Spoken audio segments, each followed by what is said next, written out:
በደቡብ ትግራይ ዞን የአንድ ቡድን የበላይነትን የሚቃወም ሰልፍ መካሄዱ ተሰማ።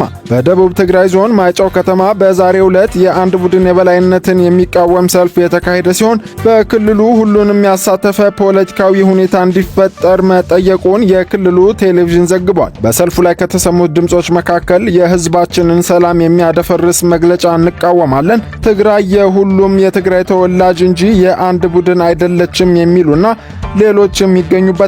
ሴቶች፣ የሀገር ሽማግሌዎች፣ ተማሪዎችና ሌሎችንም ጨምሮ ብዛት ያላቸው የከተማዋ ነዋሪዎች በተሳተፉበት በዚሁ ሰልፍ ላይ ሰላምና ልማት ነው ፍላጎታችን የሚል መልእክት መስተላለፉ ተዘግቧል። የዞኑን አስተዳደር መዋቅር ለመቀየር የሚደረገው ጥረት ተገቢ እንዳልሆነ የገለጹት ሰልፈኞቹ የአስተዳደር ለውጥ መደረግ ያለበት የህዝብ ፍላጎት ማዕከል ባደረገ መልኩ ብቻ እንደሆነም ገልጸዋል። የህዝብን አንድነት የሚያናጉ አካላትን መታገል አለብን ያሉት ሰልፈኞቹ በታጋዮችና ሰማዕታት ስም ለመነገድ የሚፈጸመውን ተግባር እንቃወማለን፣ አንድነት፣ ሰላምና ልማት ያስፈልገናል የሚሉ ድምጾችን አሰምተዋል። የደቡብ ትግራይ ዞን ዋና አስተዳዳሪ አቶ ሀፍቱ ኪሮስ በበኩላቸው ህዝቡ ምኞቱን ለማሳካት ትግሉን አጠናክሮ እንደሚቀጥልና ሁሉንም የትግራይ ተወላጆች ያሳተፈ ዲሞክራሲያዊ ስርዓት ለማምጣት የሚደረገው ጥረትንም እንደሚቀጥል ጠቁመዋል። የዞኑ ከፍተኛ አመራሮች በትላንትናው ዕለት በሰጡት መግለጫም ክልሉ አደገኛ ሁኔታ ውስጥ የሚገኝ በመሆኑ ጥንቃቄ የተሞላው ፖለቲካዊ መፍትሄ እንደሚሻ አስገንዝበዋል። በህዝቡ ዘንድ ፍጹም ተቀባይነት የሌላቸው አካላትም የህዝቡን ሰላም እንዳያናጉ የጸጥታ ኃይሉ ኃላፊነቱን እንዲወጣ ጠይቀው በቀድሞ የጊዜያዊ አስተዳደሩ ፕሬዝዳንት አቶ ጌታቸው ረዳ ላይ ተፈጸሙ የተባሉት ጥቃቶችም በገለልተኛ አካል እንዲጣራ አሳስበዋል። አዲሱ የጊዜያዊ አስተዳደር ካቢኔም ሁሉን አሳታፊ እንዲሆንና የአንድ ቡድን የበላይነትን እንዳያንጸባርቅ ጥሪ የቀረበ ሲሆን የዞኑን ከፍተኛ አመራሮች መግለጫ ተከትሎ በዛሬው ዕለት በዞኑ ማይጨው ከተማ የዞኑን አስተዳደር ለመቀየር የቀረበውን እቅድ የሚቃወም ሰልፍ መካሄዱን የክልሉ ቴሌቪዥን ዘገባ አመላክቷል።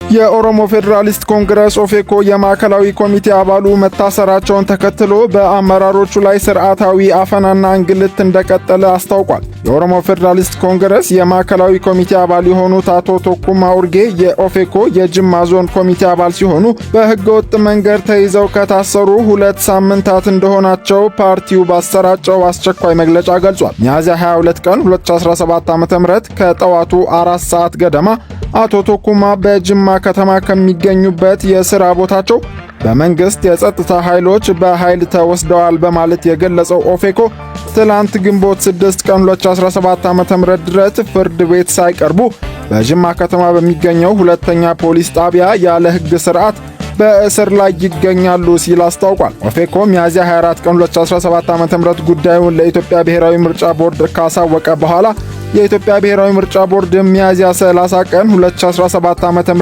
በጻፈው ደብዳቤ የአቶ ቶኩማ ኡርጌን መታሰር አስመልክቶ ከኦሮሚያ ፖሊስ ኮሚሽን ማብራሪያ እንዲሰጠው መጠየቁ ተመላክቷል። ይሁን እንጂ ቦርዱ የሰጠው የ5 ቀናት የምላሽ ጊዜ ማብራሪያ ሳይሰጥ መጠናቀቁን ተከትሎ ፓርቲው ባወጣው መግለጫ እስካሁን ድረስ ምንም አይነት ተጨባጭ ምላሽ አልተሰጠም ሲል የኦሮሞ ፌዴራሊስት ኮንግረስ ገልጿል። በሕግ ዕውቅና ያገኘ የፖለቲካ ፓርቲ ከፍተኛ አመራር አባልን ያለ ፍርድ ቤት ትዕዛዝ ወይም ያለ ግልጽ ሕጋዊ ምክንያት ማሰር የሕገ መንግሥት መርህን በግልጽ መናድ ነው ሲልም ፓርቲው አስገንዝቧል። ኦፌኮ በመግለጫው ይህ ድርጊት በኦፌኮ አባላትና አመራር ላይ ያነጣጠረ ስርዓታዊ አፈናና እንግልት ቀጣይነት ያለው አሳሳቢ አካሄድ መሆኑን የሚያሳይ ከመሆኑም በላይ መንግስት የተቃዋሚ ፓርቲዎችን እንቅስቃሴ ለማፈን የሚያደርገውን ሰፊ ዘመቻ ያመለክታል ያለ ሲሆን ድርጊቶቹ በኢትዮጵያ ሕገ መንግሥት የተደነገጉ መሰረታዊ የዜጎች መብቶችን መጣስ ብቻ ሳይሆን የዲሞክራሲያዊ ስርዓቶችን የሚሸረሽሩና ሀገሪቱን ወደ አምባገነናዊ አገዛዝ የመምራት አደጋ የሚያስከትሉ ናቸው በማለት ማሳሰቡን ሪፖርተር ከመግለጫው ተመልክቷል። የኦሮሞ ፌዴራሊስት ኮንግረስ አመራሩ አቶ ቶኩማ ኡርጌ በአፋጣኝና ያለምንም ቅድመ ሁኔታ እንዲፈቱ በድርጊቱ ተሳትፎ ባደረጉ የጸጥታ ኃይሎች ላይ ሙሉና ገለልተኛ ምርመራ ተደርጎ በሕግ ተጠያቂ እንዲሆኑ፣ አቶ ቶኩማ ሕጋዊ የፍርድ ሂደት የማግኘት መብታቸው እንዲከበርና በአፋጣኝ ፍርድ ቤት እንዲቀርቡ እንዲሁም የብልጽግና አስተዳደር በተቃዋሚ ፓርቲዎችና በሕጋዊ እንቅስቃሴዎቻቸው ላይ የሚያደርገውን ስርዓታዊ አፈና እንዲያቆም ሲል ጥሪ አቅርቧል። ሶስቱ ብፁዓን አባቶች ወደ ሀገራቸው ተመልሰዋል። ብፁዕ አቡነ ጴጥሮስ፣ ብፁዕ አቡነ ቴዎፍሎስና ብፁዕ አቡነ ያዕቆብ ዛሬ ማለዳ በአዲስ አበባ እየተካሄደ ባለው የቅዱስ ሲኖዶስ ጉባኤ ላይ ለመገኘት ወደ አገር ቤት ገብተዋል። አባቶች በቦሌ አውሮፕላን ማረፊያ ሲደርሱ ብፁዕ አቡነ አብርሃም የጠቅላይ ቤተ ክህነት ዋና ስራ አስኪያጅ፣ ብፁዕ አቡነ ዲዮስቆሪዮስ፣ ብፁዕ አቡነ ሳዊሮስ፣ ብፁዕ አቡነ ዮሴፍና ብፁዕ አቡነ ሕርያቆስ በደስታ አቀባበል አድርገውላቸዋል። ለ6 ዓመታት በስር እንዲቆዩ የተወሰነባቸው አቡነ ሉቃስ ግን አልተመለሱም። የኢትዮጵያ ኦርቶዶክስ ተዋሕዶ ቤተክርስቲያን ቋሚ ሲኖዶስም የሶስቱን የብፁዓን አባቶችን ወደ አገር መግባት በተመለከተ አጠር ያለ መግለጫ አውጥቷል። ቋሚ ሲኖዶስ በመግለጫው በውጭ አህጉረ ስብከት ተመድበው ሐዋርያ አገልግሎታቸውን በመፈጸም ላይ የሚገኙት ዶክተር ብፁዕ አቡነ ጴጥሮስ የቅዱስ ሲኖዶስ ዋና ጸሐፊ፣ የኒውዮርክና አካባቢው ሀገረ ስብከት ሊቀ ጳጳስ፣ ዶክተር ብፁዕ አቡነ ቴዎፍሎስ በሰሜን ካሊፎርኒያና አካባቢው ሀገረ ስብከት ሊቀ ጳጳስና ብፁዕ አቡነ ያዕቆብ የጆርጂያና አካባቢው ሀገረ ስብከት ሊቀ ጳጳስ ወደ አገር ቤት በመግባት ዓመታዊ የቅዱስ ሲኖዶስ ምልዓተ ጉባኤን እንዲሳተፉ ቅድስት ቤተክርስቲያናችን በቅዱስ ሲኖዶስ በኩል ጥያቄ አቅርባ ነበር ብለዋል። መንግስትም ተቀራርቦ መነጋገር የተሻለ መፍትሄ መሆኑን ተረድቶ ሶስቱ ሊቃነ ጳጳሳት ወደ አገር ገብተው የቅዱስ ሲኖዶስ ጉባኤ እንዲሳተፉ መፍቀዱን ተረድተናል ሲል ሲኖዶሱ ገልጸዋል። በመሆኑም መንግስት ቅድስት ቤተክርስቲያናችን ያቀረበችውን ጥያቄ ተቀብሎ ሶስቱ ብፁዓን ሊቃነ ጳጳሳት ወደ አገር እንዲገቡ በመፍቀዱና ተግባራዊ ምላሽ በመስጠቱ ከፍ ያለ ምስጋናችንን እናቀርባለን ብለዋል። ወደፊትም እግዚአብሔር በሰጠን ምድርና አባቶቻችን ባቆዩልን ሀገር አስተማማኝ ሰላም እንዲኖር ለሀገራችንና ለሕዝባችን በሚጠቅሙ ጉዳዮች ላይ ግንኙነታችንን በማጠናከር በጋራ ለመስራት ዝግጆች መሆናችንን እንገልጻለን ሲልም ቋሚ ሲኖዶስ አሳውቋል። የጤና ባለሙያዎች አድማ 3ኛ ቀኑን ያስቆጠረ ሲሆን በዛሬው ዕለት በሆስፒታሎች ቅጥር ግቢ ውስጥ ከወትሮ በተለየ ሁኔታ የጸጥታ አካላት በብዛት እንዲሰማሩ በመደረጋቸው በርካታ ሆስፒታሎች ሙሉ በሙሉ ስራ ማቆማቸውን አስታውቀዋል። የማዋከብ እና የእስር እርምጃው በመቀጠሉ ወደ ጠቅላላ አድማ ለመግባት ተገደናል ብለዋል የጤና ባለሙያዎቹ። በጎንደር በሚያሳዝን ሁኔታ ሁሉም ባለሙያ ከአቅሙ በላይ ስለሆነበት እየተካሄደ ያለው አፈና ወደ ሙሉ የስራ ማቆም አድማ ተሸጋግሯል። ሆስፒታሉ በወታደሮች መሞላቱን ተከትሎ ሐኪሞቹ ሙሉ በሙሉ ጥለው መውጣታቸውን ነው ያስታወቁት። ማህበረሰቡ በፍጥነት ከአመራሮች ጋር ካልተነጋገረ በተለይ አልጋ የያዙና በድንገተኛ ክፍል ያሉ ታካሚዎች ሕይወት አደጋ ላይ መውደቁ እየተነገረ ነው። እንዲሁም ከትናንት ምሽት ጀምሮ በጥቁር አንበሳ ሆስፒታል ቅጥር ግቢ በሚኖሩ ሬዚደንቶች ላይ የጸጥታ ኃይሎች ማስፈራሪያና ወከባ በመፈጸማቸው የጤና ባለሙያዎቹ በሙሉ መኖሪያቸውና ቅጥር ግቢውን ለቀው መውጣታቸው ተሰምተዋል። በተመሳሳይ በሐዋሳ ዩኒቨርሲቲ ሆስፒታል የጸጥታ አካላት የሚፈጽሙት ማዋከብና እስር በመቀጠሉ የስራ ማቆም አድማው ወደ ሙሉ አድማ መቀየሩን የሕክምና ባለሙያዎች አስታውቀዋል። በማህበራቸው ፕሬዝዳንት በቅዱስ ጳውሎስ ሆስፒታል፣ በጥቁር አንበሳ ሆስፒታልና በሌሎችም ሆስፒታል ሐኪሞች ላይ እየተፈጸመ ያለውን እስር እንደሚቃወሙ የገለጹት የሐዋሳ ዩኒቨርሲቲ የጤና ባለሙያዎች ለሙያ ባልደረቦቻቸው ያላቸውን አጋርነት ለመግለጽና በአንድነት ለመቆም ጠቅላላ የስራ ማቆም አድማ ማድረጋቸውን አስታውቀዋል። በጨዋነት ላቀረብነው የመብት ጥያቄ ምላሹ እስርና ማዋከብ ከሆነ ሁሉም ነገር ጥንቅር ብሎ ይቅር ያሉ በሌሎችም በርካታ ሆስፒታሎች የሚሰሩ ሐኪሞች ተመሳሳይ አቋማቸውን እያንጸባረቁ ይገኛሉ።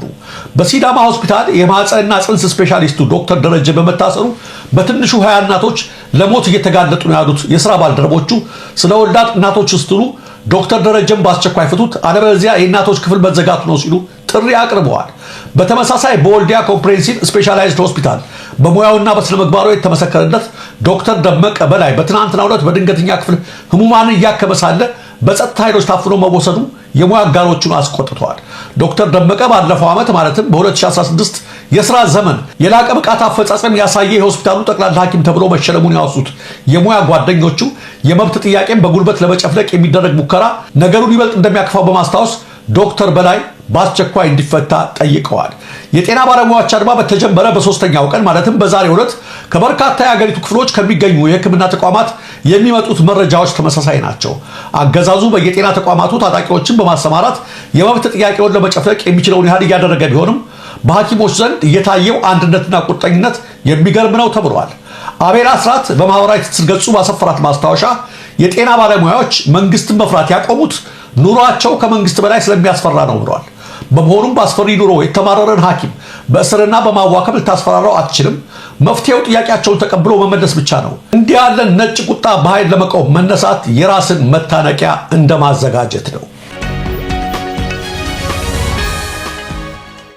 የቆቦ ከተማ ከወትሮ በተለየ ሁኔታ በከፍተኛ የመድፍ ድምፅ ስትናጥ ማደሯን ነዋሪዎች ተናገሩ።